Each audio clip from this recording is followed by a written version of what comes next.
82 নম্বর কেন্দ্র পূর্ব হাসুন্দি সরকারি প্রাথমিক বিদ্যালয় হাসুন্দি, উত্তর হামসেদি ইউনিয়ন সদর দক্ষিণ।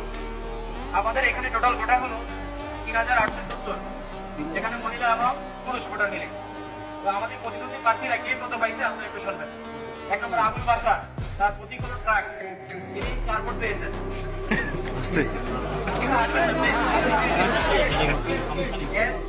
রুহুল আমিন ভুইয়া, তার প্রতীক হলো দাড়িপাল্লা, তিনি 1402 ভোট। 1402 ভোট। মোহাম্মদ রেজাউল করিম, তার প্রতীক ছিল ক্যাথলি, তিনি ভোট পেয়েছেন 2টা। আবু সাহেব রিয়া, তার প্রতীক ছিল ধানের শীষ, তিনি ভোট পেয়েছেন 911।